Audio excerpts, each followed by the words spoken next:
Welcome to Part 5 of The Wine Merchant. Visit brooksaudiobooks.com for an awesome collection of unique, full-length audiobooks. And be sure to subscribe to be notified when new books are released. Chapter 13. Inspector Trammell suddenly realized the crucial importance of the tall traveler speaking through the tube to the driver. He wondered how he had missed this detail. To communicate via the taxi tube, one must hold up the mouthpiece, which is typically made of vulcanite or a similar material. What better surface for collecting fingerprints, Trammell thought, both delighted and anxious. If only the tall man had made the mistake of not wearing gloves, he might have left behind evidence that could lead to his capture. And here he was, Trammell, feeling like a fool for not catching this earlier. He dreaded the possibility that he might already be too late. If that were the case, his career at the yard would be finished.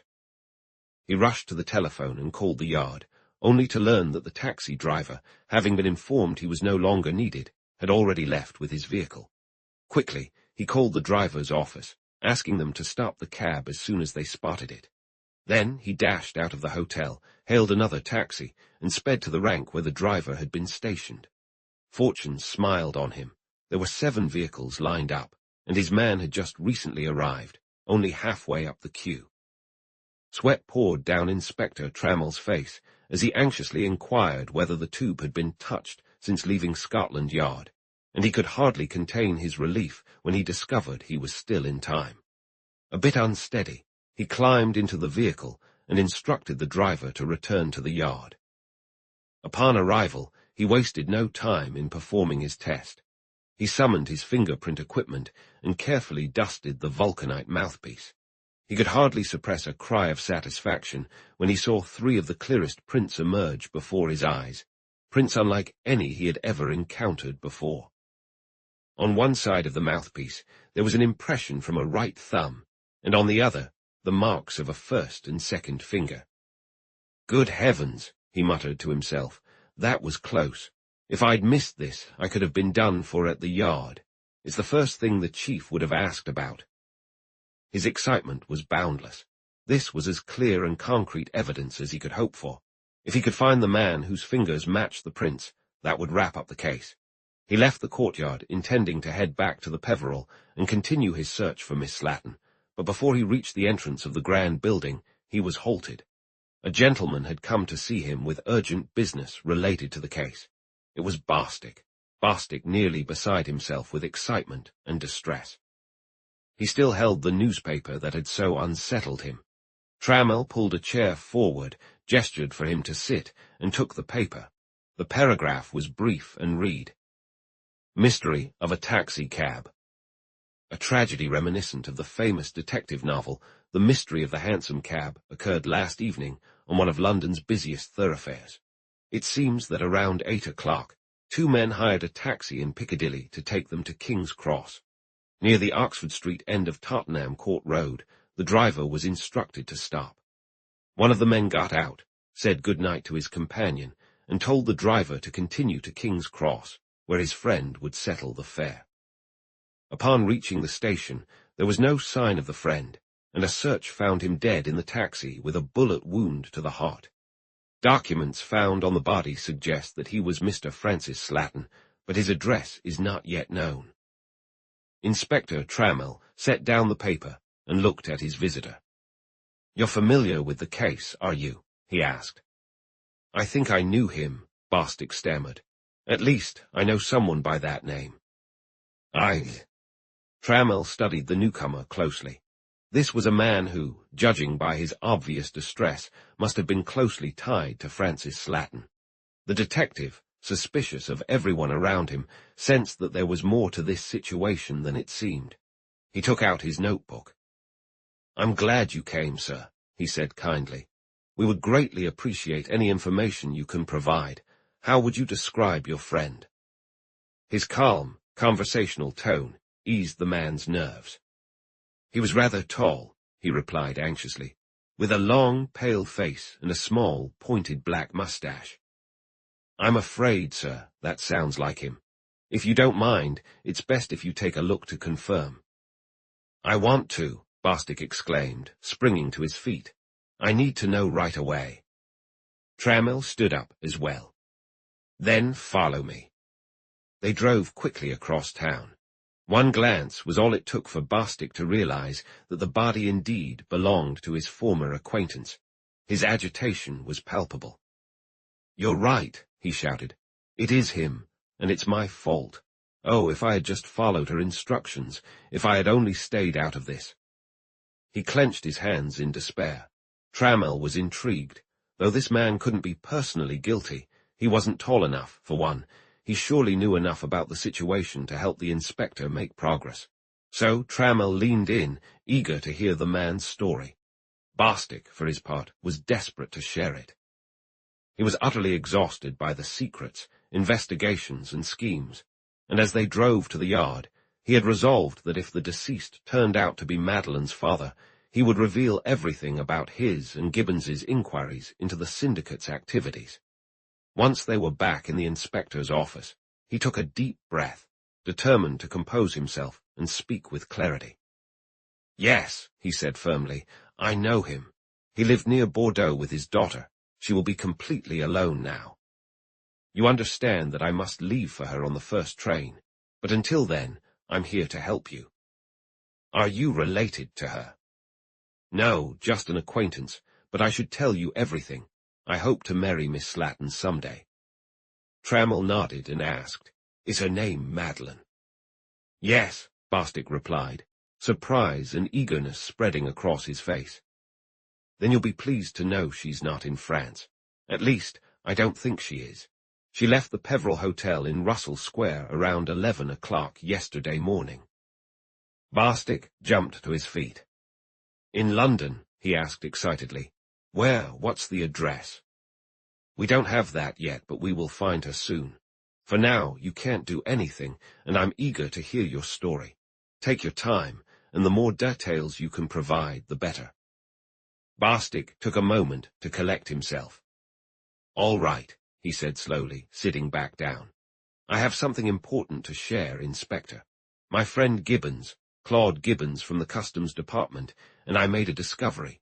We accidentally stumbled upon what we think is a criminal conspiracy, though we aren't sure of its purpose, only that it's significant and fraudulent. We were heading to the yard to report what we learned, but this murder has pushed us to act sooner. I wish Gibbons could be here to explain. Our discovery is really because of him. I can speak to Mr. Gibbons later. For now, please tell me your story." Bostick then recounted his and Gibbons's experiences, starting from his first accidental visit to the clearing, where he noticed the changing of the lorry number, right up to his last meeting with Mr. Slatten, when the latter expressed his desire to cut ties with the gang. He didn't hold back, explaining without a moment's pause why he felt it was best to delay informing the authorities, fully aware that this made him somewhat complicit in the conspiracy. Trammell was more affected by the tale than he would ever admit. While it sounded outrageous and far-fetched, there was a sincerity in Bostick's tone that strongly suggested it was true. He found it hard to believe anyone could come up with such a story. Its sheer improbability seemed to lend it an air of truth. And if it were true, just think of the possibilities it opened up for him. Solving the murder case would be satisfying in its own right, but that paled in comparison to what else could come from this. If he could uncover and dismantle the kind of conspiracy Bostick hinted at, he would secure his place in the world. It would mark the pinnacle of his career and bring him closer to the cottage and garden in the countryside he dreamed of for so long. Thus, no amount of effort or concern would be too great to devote to this matter. He pushed aside thoughts of himself, focusing intently on what had been said, determined to clarify the details of his visitor's account.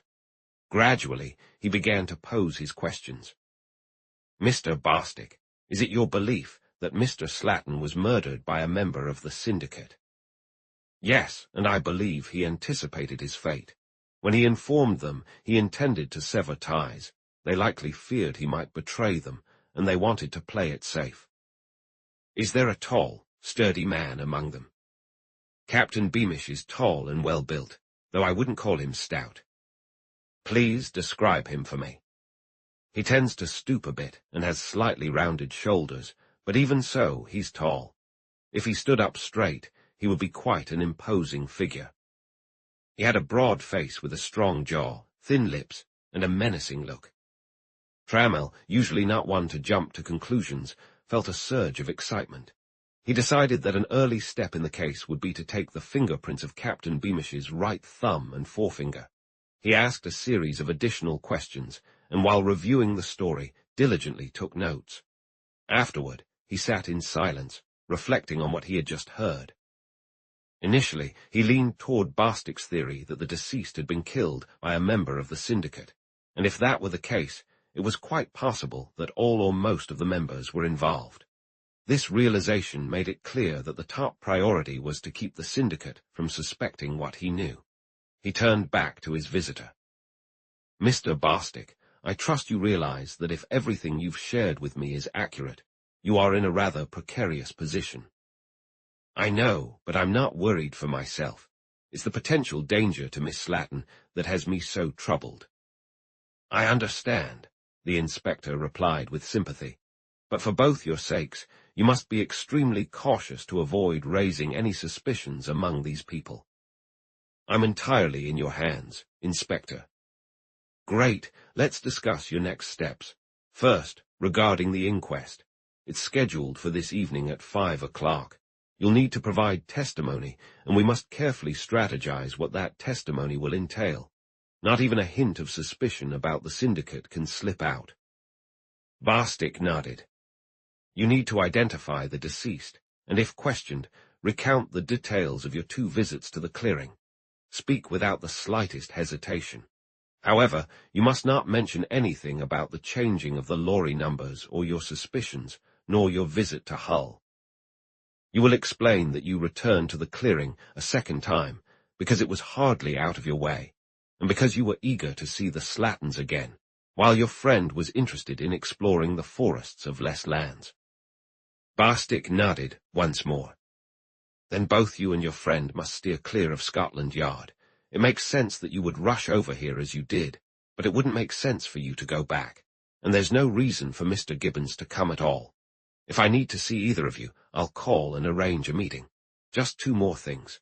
First, I need to remind you to be as careful with what you say as you are with your account. Remember, anyone you meet could be Morton or another member of the gang.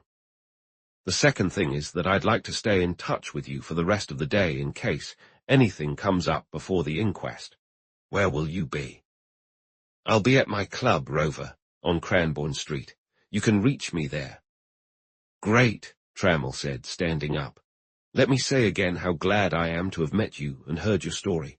5 o'clock, then, unless you hear otherwise." Once Bostick left, the inspector remained at his desk, deep in thought. This case promised to be the biggest he had ever tackled, and he was keen to plan ahead to make the best use of his time. 2 distinct lines of inquiry had already presented themselves, and he wasn't sure which to pursue first. On one hand, there was the straightforward investigation prompted by the murder. That involved locating Miss Slatton and finding out about Mr. Slatton's recent activities over the past 4 or 5 days were under scrutiny, particularly the buyer of the black cloth and various leads uncovered during the investigation. The second line of inquiry was connected to the dealings of a syndicate, and Trammell believed that understanding these connections would likely reveal the truth behind the murder. He considered assigning an assistant to handle the routine aspects of this tragedy while he focused on the matter of the pit props. His thoughts were interrupted by a messenger with news. A lady had arrived regarding the case. Miss Madeleine Slatton, Trammell thought, directing the staff to escort her to his office. When she entered, he immediately recognized her from the photograph. Her face was pale, and her eyes held a look of horror, but she was surprisingly composed. "Miss Slatton," Trammell said, standing and bowing slightly, "I'm afraid I can guess why you are here. You saw the news in the paper." "Yes," she replied, hesitating slightly. "Is it my father?" Trammell shared the news as gently as possible. She sat in silence for a moment while he organized some papers before asking to see the body. Once they returned to his office, he invited her to sit down again. "I am very sorry, Miss Slatton," he began, to trouble you with questions at such a difficult time, but you will need to provide a statement at the inquest this afternoon. It might be easier for you to make your statement now, so that we only need to ask the essentials later." Madeleine seemed in a daze, as if the tragedy had put her in a dreamlike state. "I am ready to do what needs to be done," she replied quietly. Grateful for her willingness, he asked about her father's background. Mr. Slatton seemed to have had a solid education, attending public school and college. However, everything changed when his father passed away when he was just 20, leaving the family in difficult financial straits.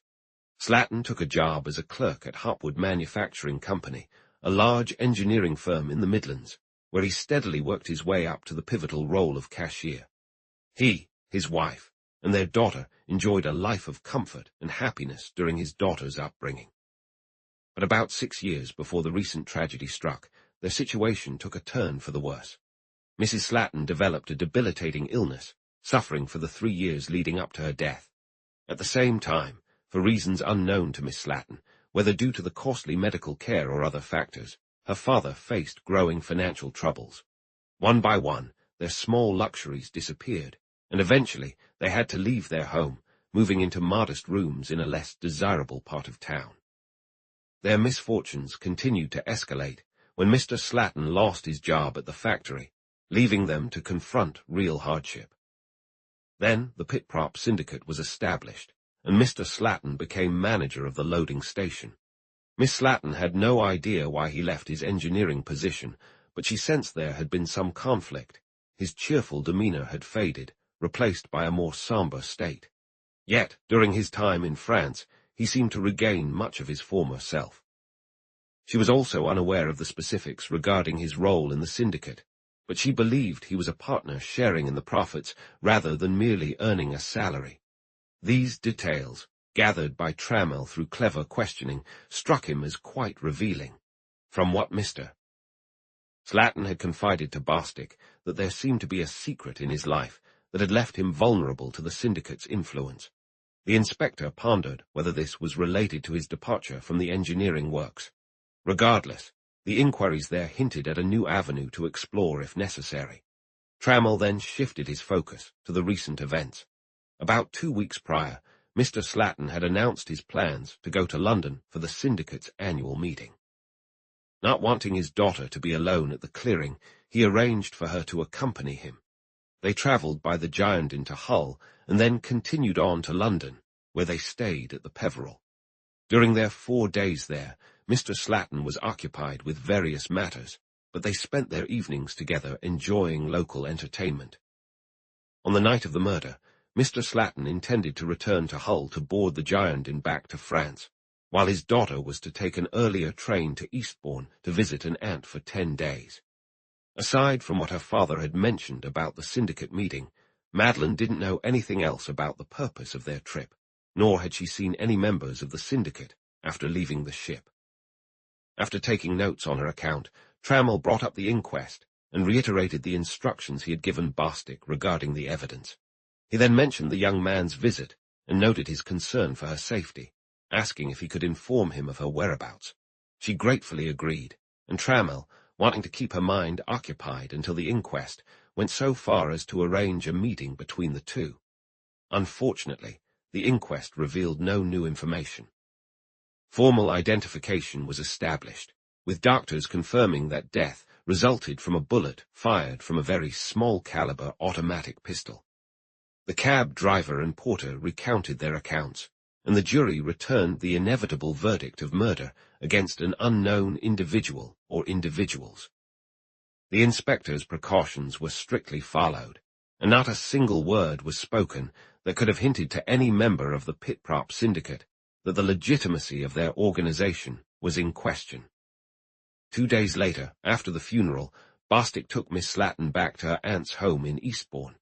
No declarations of love were exchanged, but the young woman appeared grateful for his company, and before they parted, he secured her permission to visit her again.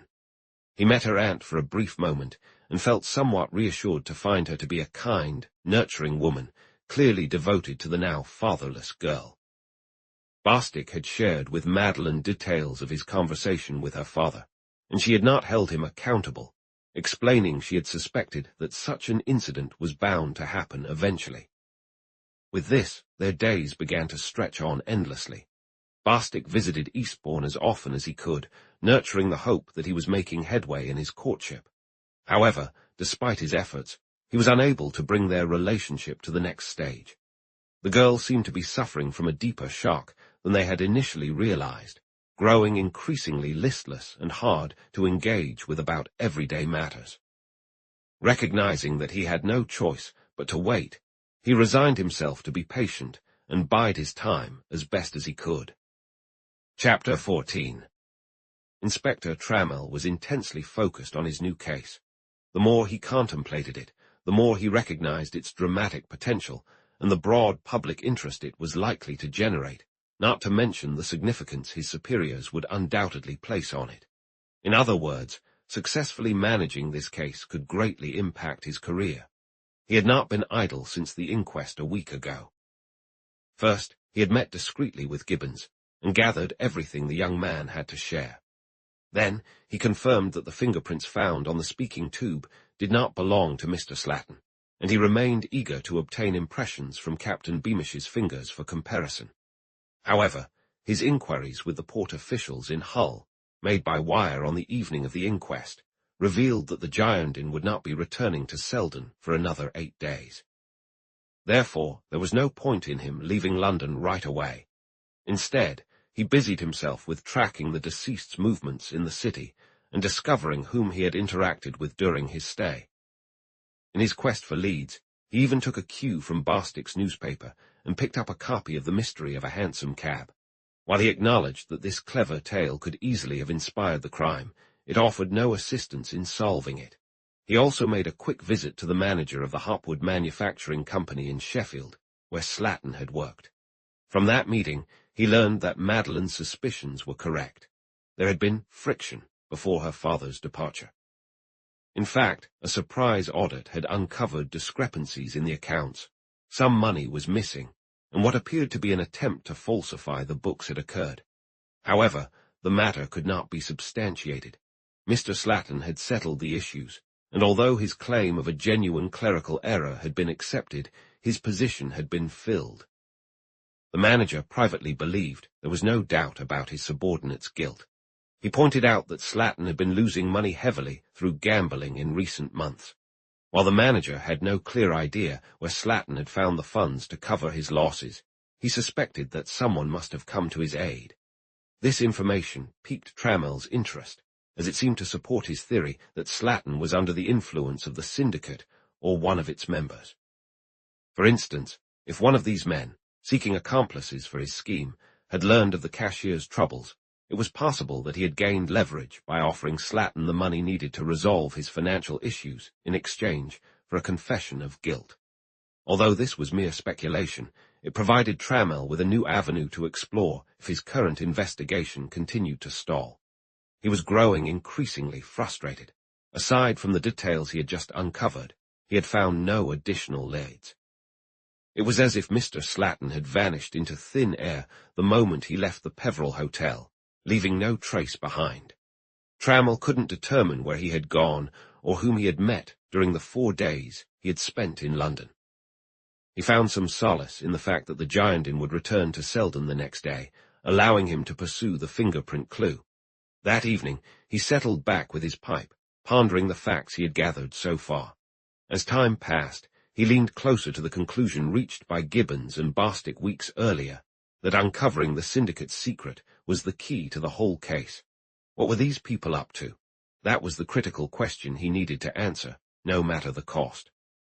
His thoughts drifted back to the 2 theories that already existed. At first glance, the idea of brandy smuggling seemed feasible, and he focused on how the 2 young men had tried to investigate it. Their observations at the loading point were admittedly useless, but at Selden it appeared they had conducted a thorough inquiry. Unless they had somehow fallen asleep inside the barrel, it was difficult to believe they could have missed seeing contraband being unloaded, had there been any. But he was confident they hadn't dozed off. People generally remembered waking up. Moreover, there was the testimony of Menzies, the pilot. It was hard to imagine he could have been fooled as well.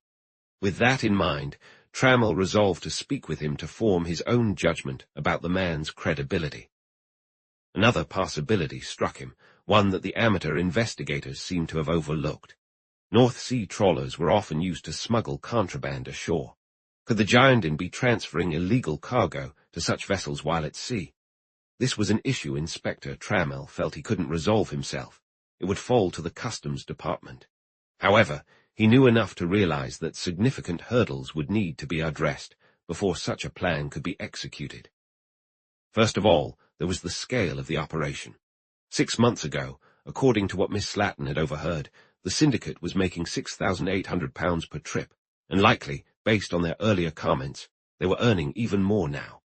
That £6,800 represented, he immersed himself in calculations, at least 1,000 gallons of brandy. Was it even plausible for trawlers to dispose of 1,000 gallons every 10 days, 100 gallons a day? Honestly, he found it improbable. In fact, given the vigilance of the customs officers, he doubted any system could effectively manage such a feat. The more Trammell contemplated the smuggling theory, the less plausible it seemed, and he shifted his thoughts to Miss Slatin's suggestion regarding counterfeit note printing. Upon arrival, he was confronted with a detail he hadn't shared with Bostick. At that moment, the circulation of counterfeit treasury notes was a key concern for Scotland Yard. There had been a significant number of forgeries being distributed. It was believed that the origin of this counterfeiting was rooted in several large towns in the Midlands, with Leeds being particularly under suspicion. Given that Leeds was directly linked through Selden and was not far away, Trammell felt it was his responsibility to investigate every possible avenue these facts presented. He decided to examine the situation from the perspective of the conspirators. If they had managed to overcome the challenge of producing the notes, how would they go about getting rid of them? Trammell could see the logic in situating the illegal press in France. Firstly, it would be obvious to the gang that the early detection of such a fraud was inevitable. The existence of the counterfeit notes would soon become known. However, this wouldn't significantly impact their success. What truly mattered was locating the source of the counterfeit notes, and this was both a burden for the authorities and an opportunity for the conspirators. Secondly, since English notes were going to be forged and circulated within England, it was essential to keep the source hidden from English police.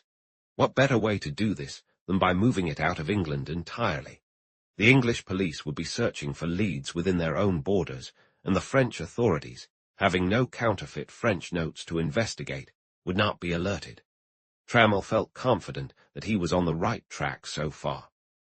The third consideration was that, assuming the first 2 points were valid, some means would be necessary to transport the forged notes from France to England. However, this presented a challenge. The previously suggested method seemed excessively complicated for what was needed. Like Bostick had done earlier, Trammell envisioned the traveller cloaked in a padded overcoat and carrying a double-bottomed handbag. This particular traveller appeared to fit the bill perfectly. But did he really? Wasn't there some risk involved? There would be constant crossings through customs, frequent searches of the disguised suitcase. Accidents could happen. What if the traveller clung to his suitcase a bit too tightly? A sharp-eyed customs officer might get suspicious. On the other hand, what if he didn't hold on tightly enough and it was lost? Yes, there would be risks. Small, surely, but still risks. And the gang couldn't afford to take chances. As Trammell considered the situation, he gradually reached the conclusion that the complexity of the Pit-Prop business was no solid argument against its design as a way to smuggle forged notes. As a business venture, it might not be hugely profitable, but it would provide a secret way to transport the notes with little or no expense. And as a cover, Trammell believed that nothing could be better. He envisioned the operation like this. Somewhere in France, likely in a cellar in Bordeaux, there was an illicit printing press producing the counterfeit notes. These notes were secretly handed to Henry whenever his lorry driving took him into the city, and he would then bring them to the clearing to pass on to Slatin. Captain Beamish and Buller would take charge of them next, probably hiding them on the Girondin in a place that would resist any surprise customs inspection. Trammell was confident that numerous hiding spots could be arranged, especially in the engine room. An idea struck him. The cylinders of a duplicate set of pumps that wouldn't be used on this particular trip could serve as a perfect hiding place. Once they reached Selden, there would be plenty of chances for the notes to be taken ashore and handed over to Archer, who could even plant stuff on Old Nick himself. The more he thought about it, the more plausible this theory appeared to Inspector Trammell. He stood up and started pacing the room, deep in thought. More than just plausible, it seemed like a well-crafted scheme that had been cleverly devised and meticulously planned. In fact, he couldn't think of any approach more likely to mislead and confuse suspicious authorities in their search for the criminals than this very plan. 2 points, however, no matter how much he thought about them, he couldn't make sense of. One was the frustrating mystery of how the lorry number plates were being altered, and the other was how running a second boat to Swansea would boost the syndicate's profits. But patience often pays off, and eventually an idea dawned on him. What if the lorry number was a signal to the printers of the notes about whether Henry was ready to take on a delivery? Would such a signal be necessary? If Henry suspected he was being watched, or if he had to make stops in inconvenient locations, he'd need a discreet way to relay information to his associates. If that was the case, was there a better plan than displaying a prearranged number on his lorry? Trammell didn't think so, and he accepted the theory for what it was worth. Feeling encouraged by his progress, he turned his attention to his second problem, how the operation of a second boat could lead to more notes being circulated. But no matter how hard he tried, he couldn't come to a conclusion that explained it. That would depend on the distribution method used, and he had no knowledge of that aspect of the operation. Not being able to figure this out didn't necessarily disprove the theory as a whole, and he was quite pleased with the theory overall.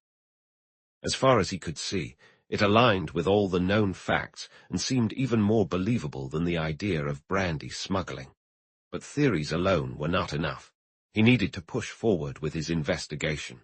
So the next morning, he started his new inquiry by sending a telegram. To Beamish, Lands Pit-Prop Syndicate, Selden, Hull. Could you meet me off the London train at Paragon Station at 3:09 tomorrow regarding the death of Slatton? I'd like to return by 4:00. If not, I would stay and go out to Selden. WILLIS. Scotland Yard. He travelled to Hull that same day, having arranged for a response to be sent after him. He made his way to the first-class refreshment room at the Paragon, where he struck up a conversation with the barmaid. During their chat, he revealed his official position and handed over a 10-shilling note as payment for services to come. After that, he caught the evening train back to Doncaster, where he spent the night. The following day, he boarded the London train that would arrive in Hull at 3:09 p.m. Once at Paragon Station, he quickly recognized Beamish from Bostick's description. "Sorry to pull you in, Captain Beamish," he said, "but I was hoping to get back to London tonight if at all possible. I heard about you from Miss Slatton and Mr. Bostick, both of whom saw the tragic news in the papers and came by the yard to ask about it.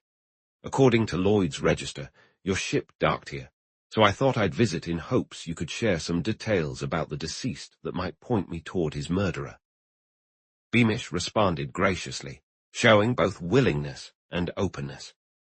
"Not a bother at all, Inspector. I had to come to Hull regardless, and I'll be glad to share what I can about poor Slatton. Unfortunately, I'm afraid I won't be able to offer much. When our syndicate was getting started, we needed a manager for the export division. Slatton applied, went through a personal interview, seemed to fit the bill, and was appointed on a trial basis. Beyond that, I don't know much else about him, except that he excelled in his role. Throughout the 2 years I knew him, I found him not only pleasant to work with, but also extremely competent in his duties." Trammell asked a few more questions, simple, straightforward inquiries about the syndicate and Slatton's work. He wrapped up the conversation by thanking Beamish for his time and suggesting they head out for a drink. Beamish agreed, and the inspector led the way to the first-class refreshment room, approaching the counter where the barmaid he had met the day before was working. "2 small whiskies, please," he said, after asking his companion what he wanted. The girl set 2 small glasses filled with amber liquid in front of them, and Trammell added a splash of water to each. "Well, here's to you," he said, lifting his glass to his lips and downing the drink in one go. Captain Beamish followed suit. After the inspector offered to pour them another round, which Beamish declined, they left the refreshment room, still discussing the murdered man. 10 minutes later, Captain Beamish saw the inspector off as the London train departed. Unbeknownst to him, in the freight car of that train was a parcel labelled Inspector Trammell, passenger to Doncaster by 4:00 p.m., containing a small tumbler with the scent of whiskey, carefully packed to avoid any damage. Later, as the inspector locked the door to his bedroom in the Stag's Head Hotel in Doncaster, excitement coursed through him. He carefully unpacked the tumbler, took out his powdering kit, and examined it for fingerprints. To his satisfaction, he discovered clear impressions of a right thumb and 2 fingers. Eagerly, he compared these prints with those he had collected from the taxi coal tube. Then, a wave of disappointment washed over him. The 2 sets were not a match. His theory had been incorrect. Captain Beamish was not the murderer after all. He now realized that he had been much too certain of this conclusion, and his dismay was all the greater. He had been so convinced that Beamish was guilty that he hadn't adequately considered other possibilities, and now he found himself without any alternative theory to pursue. Yet he remained convinced that Slatton's death was linked to his attempt to sever ties with the syndicate, and he would need to look to them for answers. He knew of 2 other members, Archer and Morton, and suspected there might be more. One of them could be the person he was searching for. It seemed his next course of action should be to find these other members, determine if any were tall men, and if so, get a hold of their fingerprints. But how could he manage that? It was clear that he could start by shadowing the members he already knew: Captain Beamish, Buller, and Benson, the manager at Selden. Beamish and Buller mostly spent their time out at sea, so he decided to focus his efforts on Benson.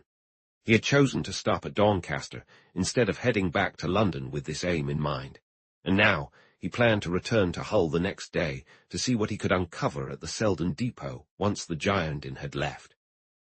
Trammell spent 3 days following Benson, finding nothing even remotely suspicious. The manager spent his days at the wharf until around 6 o'clock, at which point he walked to Selden station, took the train to Hull, dined out, enjoyed the evening at some entertainment venue, and returned to the depot by a late train.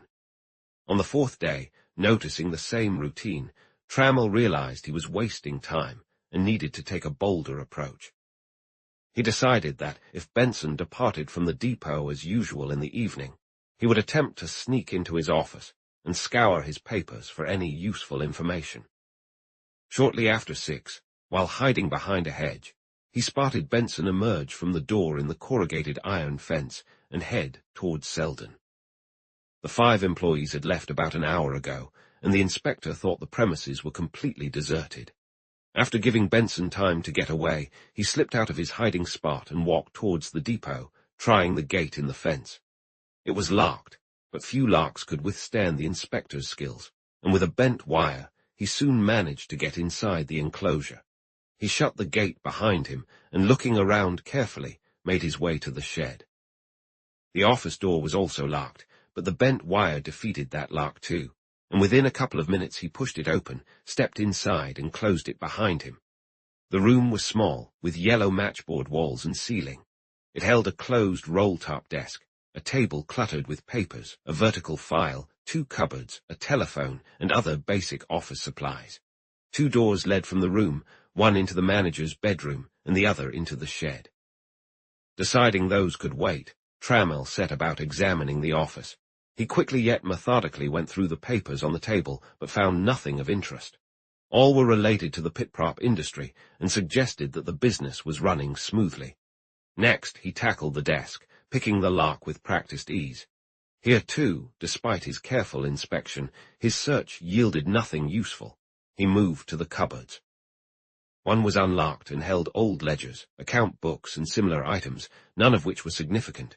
The other cupboard was locked, and Trammell's sharp eyes noticed that the wood around the keyhole was scratched, indicating it was frequently accessed. Again he employed the wire, and in moments the door swung open, revealing, much to the inspector's surprise, a telephone.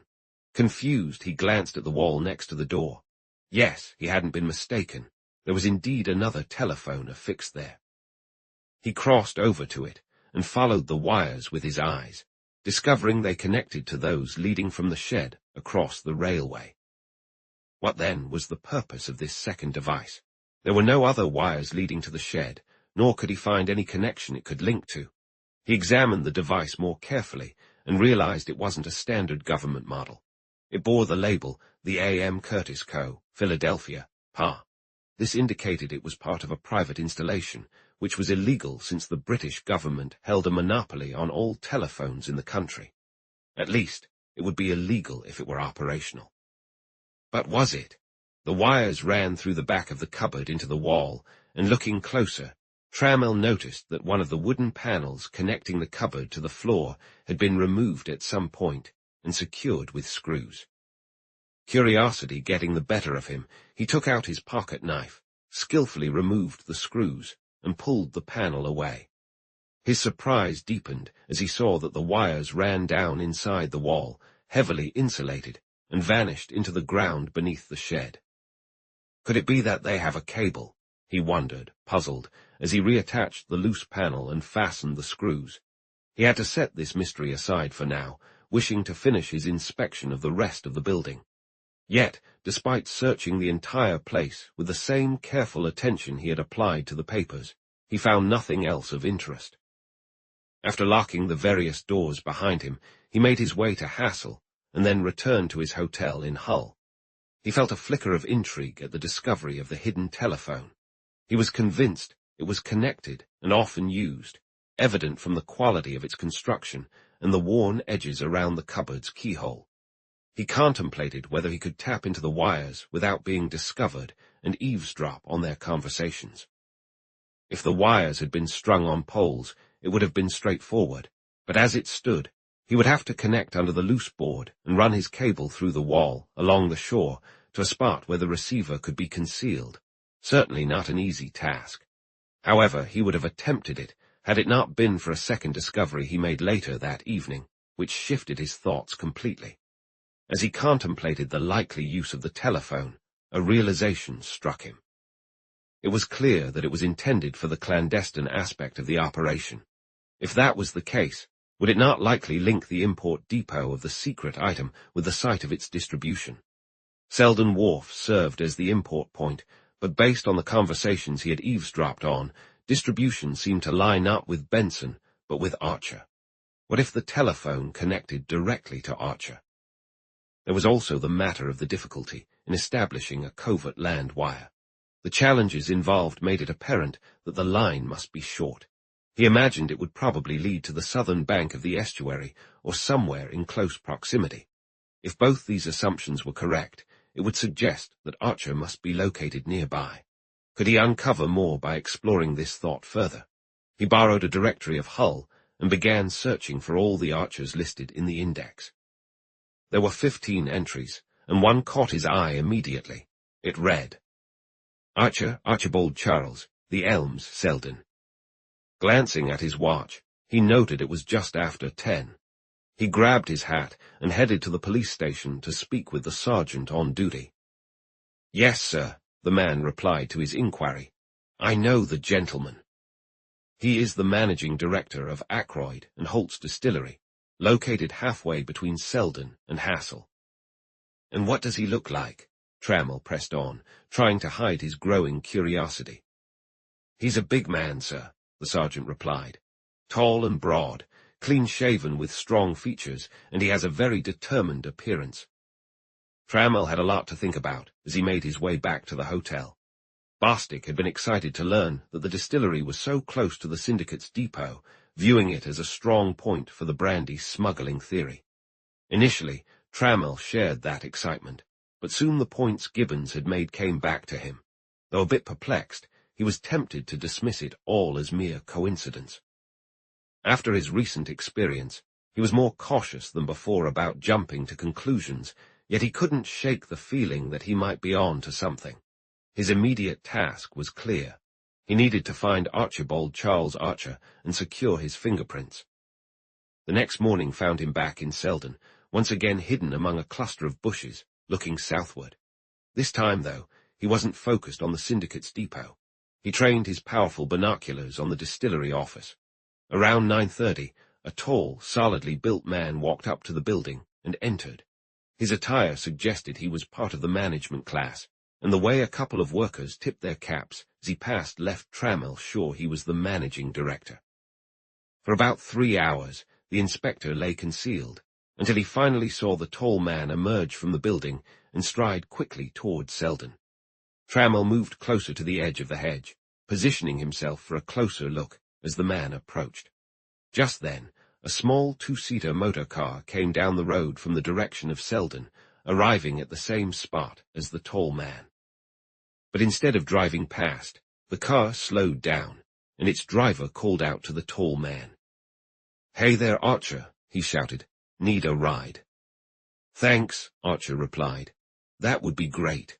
I have to head into Hull unexpectedly, and my own car is out of commission." "I can get you there in about 15 minutes. "No rush. If I'm there by 1:30, that's fine. I'm meeting Fraser for lunch at the Criterion then." The two-seater came to a stop, and Archer climbed in before the vehicle drove away. Once they were out of sight, Trammell emerged from his hiding spot and hurried to the station, catching the 1:17 train to Hull. 20 minutes later, he walked through the swing doors of the Criterion. This hotel is known as one of the most fashionable spots in Hull, and the restaurant was bustling at lunchtime. Casually scanning the room, Trammell spotted his new acquaintance sitting at a table by the window, engaged in conversation with a portly, red-haired man who exuded the air of a successful businessman.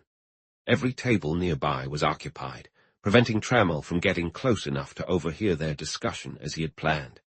Instead, he observed from a distance, and when the two men moved to the lounge, he followed them. He heard them ordering coffee and liqueurs when a sudden idea struck him. Standing up, he trailed after the waiter through the service door. "I need a little task taken care of," he said, slipping the waiter a 10-shilling note. "I'm from Scotland Yard, and I need the fingerprints of the men just now ordering coffee. Thoroughly polish the outsides of the liqueur glasses and only handle them by the stems. Once they leave, I'll need the glasses." He returned to the lounge, and soon felt a rush of satisfaction as he watched Archer pick up his glass by the bowl with his fingers and thumb, preparing to pour his liqueur into his coffee. An hour later, he was back at his hotel with the carefully packed glass. It took only a few minutes for the test to yield results. The impressions came through clearly, and this time the inspector let out a sigh of relief as he compared them to those from the taxi's speaking tube. They matched perfectly. His search was over. Archer was the murderer of Francis Slatton. For a brief moment, the inspector was satisfied, thinking his job was nearly done. All he needed to do was arrest Archer, take his fingerprints, and he would have all the evidence necessary for a conviction. But a moment's reflection made it clear that his work was far from complete. What he had achieved was just one part of the task he had set for himself. It was much more likely that the other members of the syndicate were involved not only in the illegal trade, but also in the murder. He needed to capture them as well. However, if he arrested Archer now, he would jeopardize the chance of achieving the larger goal. The key to his success lay in dispelling any doubts that their operations were under scrutiny from the syndicate members. No, he would take no action at the moment, and once again he faced the question that had stumped Gibbons and Bostick. What was the syndicate up to? Until he could answer this, he wouldn't find peace. But how could he figure it out? After some deliberation, he decided that his best lead was the secret telephone. He resolved that the next day he would try to locate its other end, and if necessary, tap the wires to listen in on any conversations that might occur. Chapter 15. Inspector Trammell was deeply troubled by whether he should have Archer followed. If the managing director had even the slightest inkling of danger, he would undoubtedly vanish, and a man like him would leave little evidence of his whereabouts. On the other hand, Trammell questioned if even the detectives from Scotland Yard could keep a close enough watch on him to provide real protection without giving themselves away. If they were discovered, he might manage to apprehend Archer, but he would lose any chance of capturing his accomplices. After a great deal of worrying, he decided to take the lesser risk. He would avoid involving outside help and rely on his own skills to proceed with the investigation without the distiller noticing. While uncovering Archer's identity seemed to strengthen the likelihood that the secret telephone connected to him, Trammell couldn't say this with certainty, and he knew it was the next question he needed to answer. The same reasoning he had considered earlier still held. Due to the complexities of wiring, the connection point had to be close to the distillery. Archer's office was just 300 yards away, while his house, the Elms, was more than a mile distant. This tilted the odds in favor of the office. Thus, Trammell realized he should start by searching Archer's office for the other receiver, and he contemplated how to go about this effectively.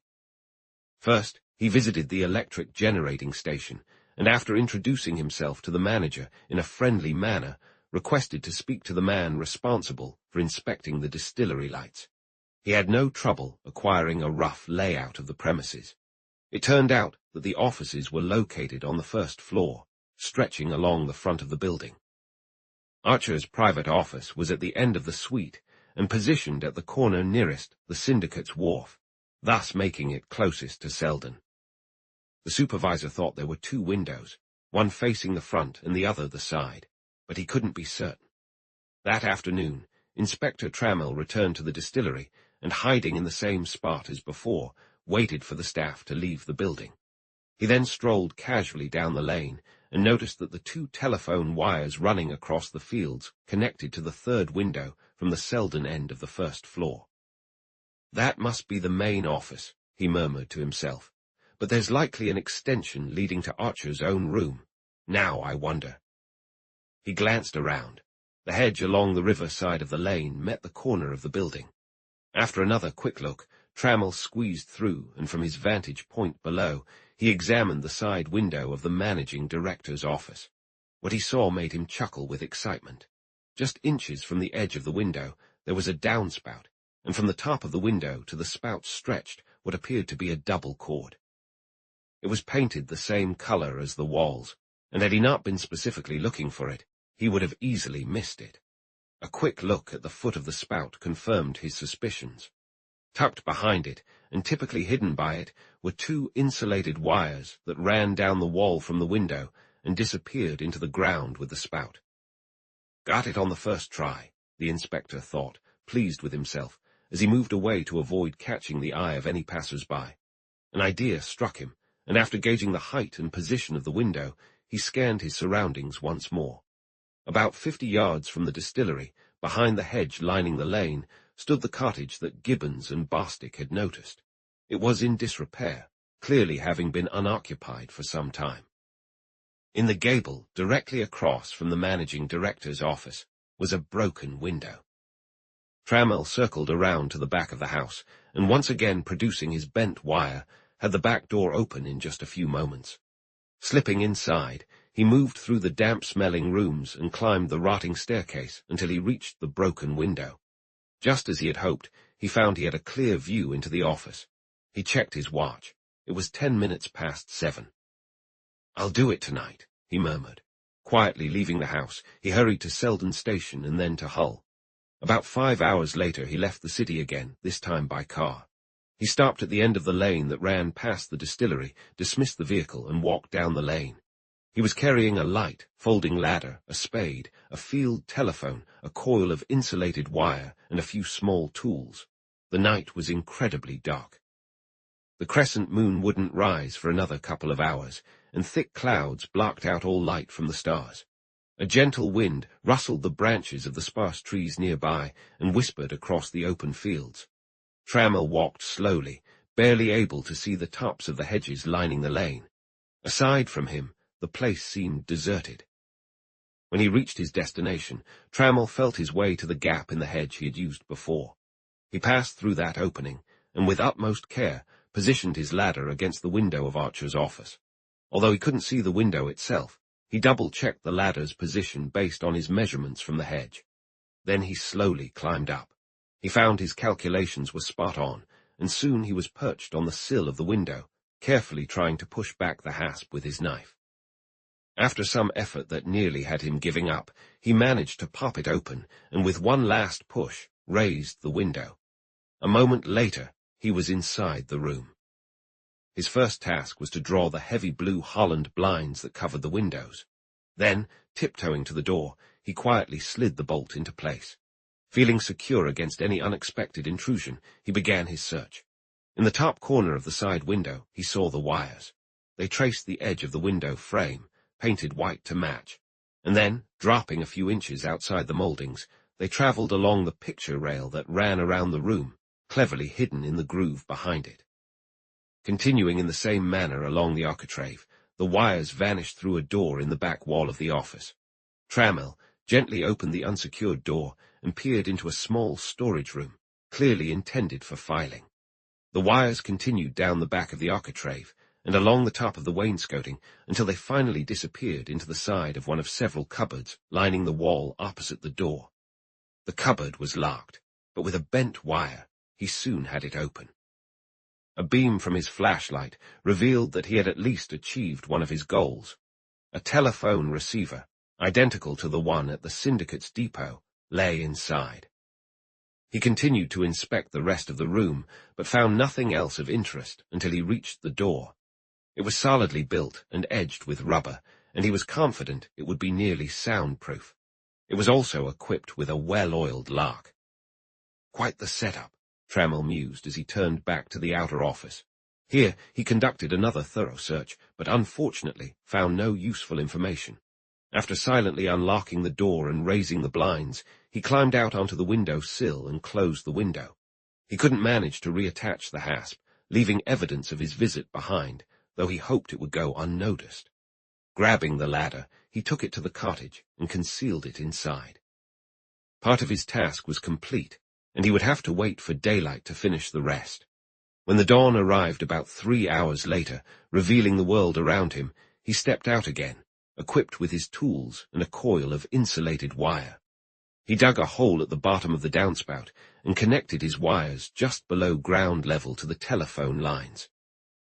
Then, using his spade, he carved a path from the pipe to the hedge, pushing back the soil, placing the wires in the narrow trench he had made, and compacting the earth back over it. Once he filled the hole by the downspout, there was hardly any evidence that he had disturbed the ground.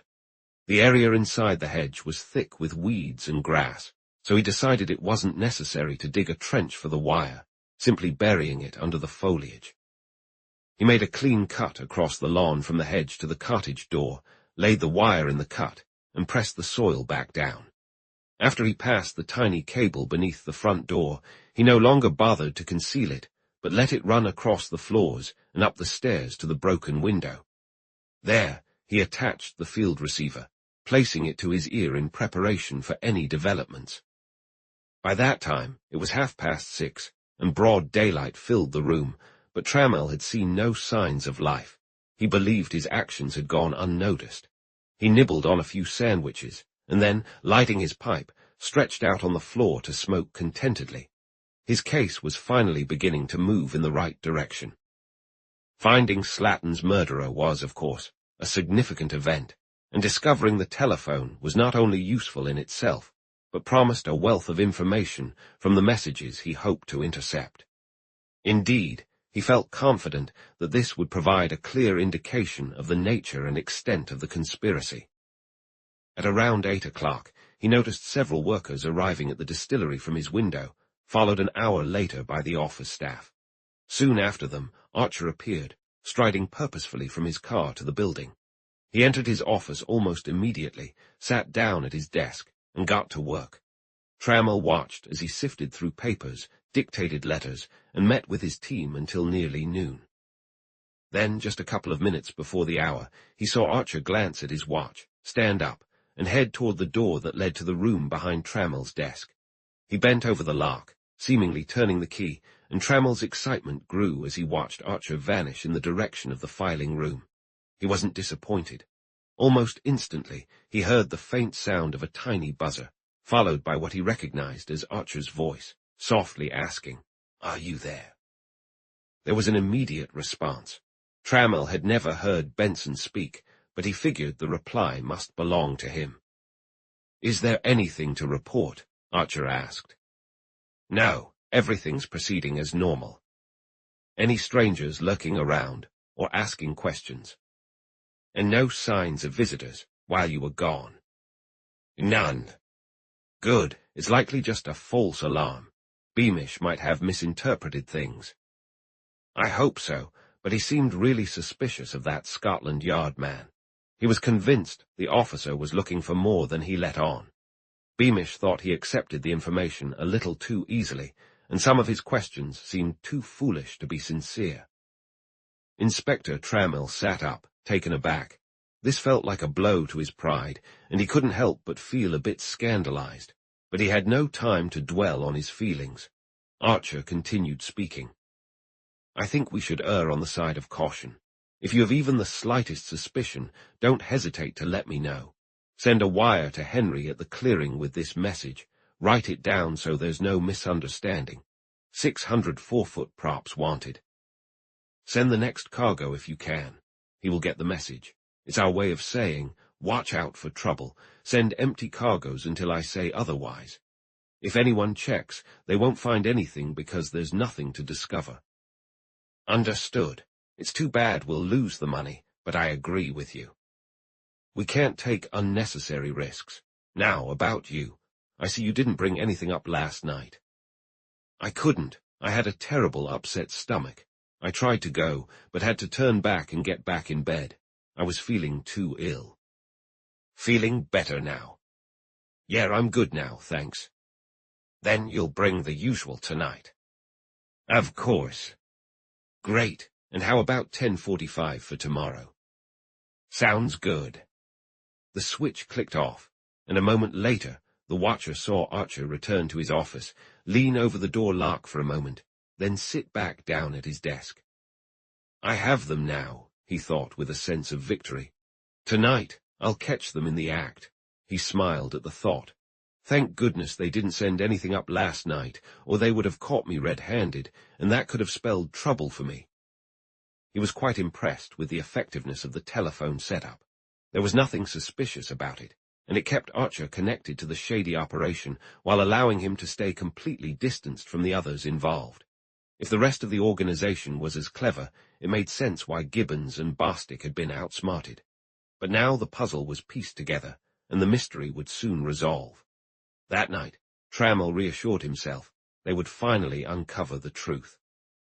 He remained hidden all day, waiting until he saw the workers at the distillery leave and the evening shadows begin to creep in. Then he tucked away the phone and wires in a cupboard, quietly slipped out of the house, and after a quick glance around, hurried down the lane toward Selden. He caught the 6:57 train to Hull and arrived at the police station within minutes. He spotted the superintendent, and after some effort, managed to persuade him to agree to the plan he had laid out. As a result of their discussion, a large vehicle departed the city just before 9 o'clock, carrying Inspector Trammell and 8 selected constables dressed in civilian clothes. They drove to the end of Selden Lane, where the men disembarked and took cover behind some bushes, while the vehicle made its way back toward Hull. It was nearly dark, though not completely so. The moon was absent, but the stars shone brightly against the clear sky. A gentle breeze carried a hint of chill, rustling through the leaves, rising now and then to a soft gust before fading back to calm. Occasional lights peeked out from various places, yellow glows from uncovered windows, signal lamps from the railway, and navigation lights from the river. Aside from the sound of the departing vehicle and the distant rumble of a train, the night was remarkably quiet, an ideal setting for the inspector's mission. The 9 men moved stealthily down the lane in staggered intervals, their rubber-soled shoes making no noise on the hard ground. Trammell was the first to advance, and as the others caught up, he positioned them according to his earlier plans. One man shielded himself behind a hedge along the lane, a short distance from the distillery side of the wharf. Another took cover behind a pile of scrap materials along the railway at the same spot. A third concealed himself among some bushes on the open ground between the railway and the river, while a fourth crept as close to the end of the wharf as the tide allowed. ready to observe any approach from the water. Once they were settled in their positions, Trammell was convinced that no one could leave the syndicate's depot for the distillery without being noticed. Leading the remaining 4 men toward the distillery, he deployed them in similar fashion on its Selden side. If, by some remarkable chance, the messenger with the stuff managed to get past the first cordon, he was confident that the second would catch him. He kept himself free to move as he saw fit. The landscape was eerily desolate.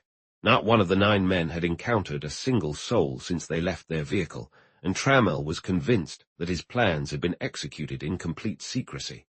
He crossed the fence onto the railway. By climbing halfway up the ladder of a signal post, he could see into the shed's windows beyond the galvanized fence. All were dark, and he wondered if Benson had gone on his usual trip to Hull. To confirm this, he concealed himself beneath a wagon parked on the siding near the gate. If the manager were returning on his typical train, he would arrive shortly, and Trammell meant to wait and see. It wasn't long before he heard a sharp footfall approaching along the lane. The figure paused at the stile, climbed over, and carefully crossed the rails, making his way to the door. Trammell's eyes, adjusted to the dimness, discerned the vague outline of a man, a smudge of deeper darkness amid the surrounding gloom. The man unlocked the door, stepped inside, slammed it shut behind him, and the sound of his footsteps receded. Soon, another door closed in the distance, leaving behind a profound silence. Trammell crawled out from beneath the wagon and climbed the signal ladder again. The windows of Benson's office were now illuminated, but the blinds were drawn tight, so the inspector could see nothing. After about half an hour, he noticed the same thing that Gibbons and Bostick had observed earlier. The light was moved from the office to the bedroom, and a few minutes later it vanished completely. The ladder he stood on seemed to Trammell the best lookout he could find, so he climbed up to the small platform at the top. Settling himself, he leaned back against the sturdy timber and continued his vigil. Despite his excitement about the adventure, time started to drag. The little seat felt cramped, and he couldn't move around too much for fear of falling. To his dismay, he began to feel drowsy. He had stayed awake all night before, and although he had dozed a bit while watching in the empty house, he hadn't truly rested. He yawned, stretched carefully, and made a firm effort to shake off the sleepiness. Then, unexpectedly, he jolted awake, convinced for a fleeting moment that an earthquake had struck. The signal post shook and swayed, and he heard a loud metallic clang as objects moved in the dark near his head. Gripping the rail, he laughed as he remembered that railway signals could be moved. This one had just been lowered for a train. Soon the train roared past him, enveloping him in a cloud of steam that momentarily lit up the area as brightly as day when the nearly white beam from the engine's firebox door spilled out. As the steam cleared, he caught sight of faintly lit ground on either side of the speeding carriage roofs. Then, just as quickly, it disappeared. Red tail lamps flashed by, vanishing into the distance. There was a rattle of wheels rolling over the track connections, and then the rumble faded away. For a brief moment, he could still see a spot of illuminated steam, but that too disappeared. Once again, the signal post swayed as the heavy arm returned to its on position, leaving everything quiet once more. The train had effectively jolted Trammell awake, and he set to his task with renewed energy. He watched the dark silhouette of the shed and its surrounding enclosure intently, straining to hear any sound of movement within, but everything remained shrouded in silence. Around 1 in the morning, he climbed down from his post and made the rounds with his men. They were all alert, and unanimously confirmed that no one had passed by. Time dragged slowly. The wind picked up a bit, and clouds began to gather in the northwest.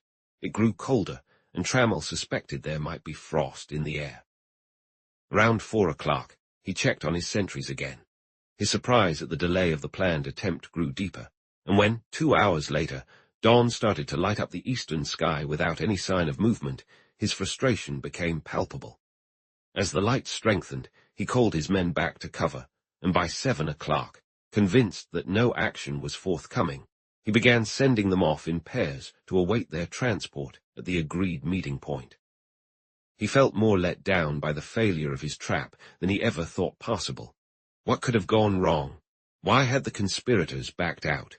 Had he inadvertently revealed his plans? He replayed every step he had taken in his mind, unable to see how any of them could have come to the attention of his enemies or stirred their suspicion. No, he was certain they hadn't realized the danger. Something else entirely had caused them to defer the transfer of the goods that night. But how incredibly unfortunate for him. He had gotten his support from the superintendent after significant hassle, and getting that kind of help again would be even harder. What annoyed him the most, however, was that he, a London man, and considered one of the best at the yard, had been made to look foolish in front of these provincial police. Exhausted and starving, he gritted his teeth and resolved to return to the cottage, hoping to uncover the reason for his failure during the conversation he anticipated between Archer and Benson at 11:15 that day. He retraced his steps from the morning prior, taking his position at the broken window once more. He watched as the staff arrived and saw Archer enter, settling at his desk. He felt overwhelmingly drowsy, and it took all his willpower to stay awake. Finally, his persistence paid off. Precisely at 10:45, he saw Archer lock his door and head toward the filing room.